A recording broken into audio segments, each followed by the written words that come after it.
I have come really close to losing all faith in humanity today. In case you haven't heard, there's a missing submarine that was taking, I think, 6 people on a tour of the Titanic wreckage. One of those people is a billionaire, which you would need to be in order to afford this because it's like $250,000 a ticket. The ethics of visiting the Titanic aside, these people are missing. There are families and loved ones who do not know where the people that they love are. They do not know if they'll ever see them again.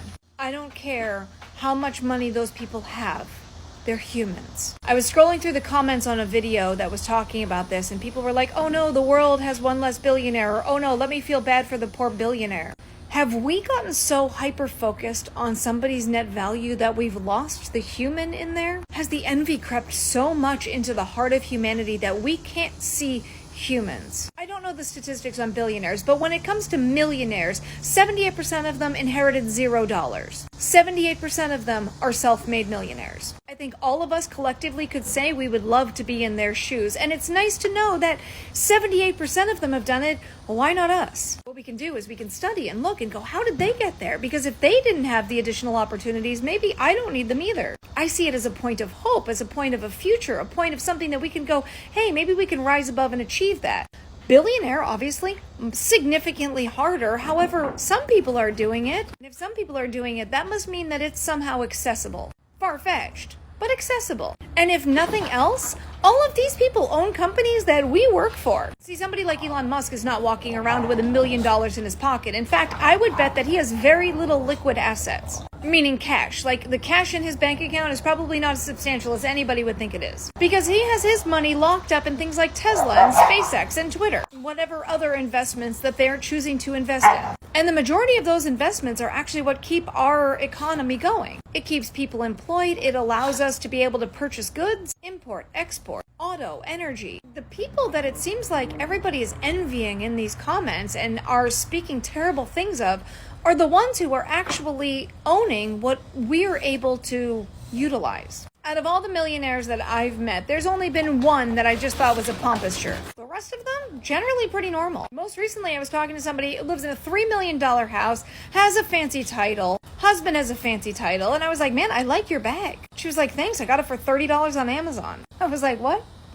She was like, yeah, I'd rather spend money on my house instead of something like a bag. Definitely shifted my perspective. When I owned an interior design company, I decorated the house of somebody who owned like a place where you grow scallops. It's like a shellfish nursery and it's off the coast of Louisiana. I didn't understand all the basics. He explained it to me, but it went over my head. While I was in the middle of his project, Katrina hit. Wiped out his entire harvest. Overnight, his company was bankrupt. And in talking to him, the only thing he could talk about was his employees. That he let his employees down, that he didn't have any way to be able to pay them. He was trying to figure out insurance, he was trying to figure out everything he could because all he could think of were the people that he employed. Some people are really blessed to be able to live lives that we likely won't experience. The number of dollars in their bank account does not negate the fact that there's a heartbeat in their chest and a soul in their body. Money is a complex issue no matter how much we have. And then we can also say like, well, I wish I had that problem. But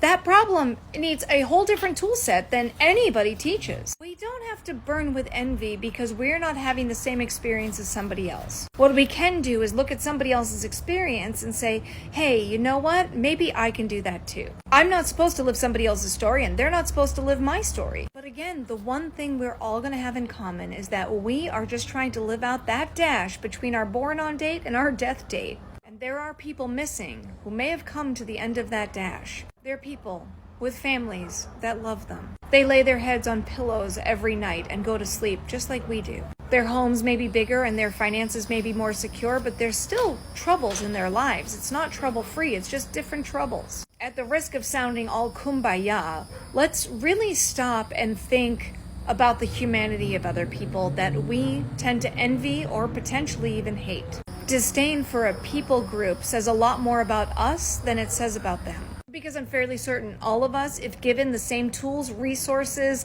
knowledge set, and open doors, would want to build the same amount of wealth that these people have. If we didn't, then we wouldn't be envious. We would cheer somebody on for living a life that's different than ours. But it doesn't matter how much the couch cost that their families are sitting on waiting for that phone to ring. What matters is that there's families sitting on a couch waiting for phones to ring. And that's tragic.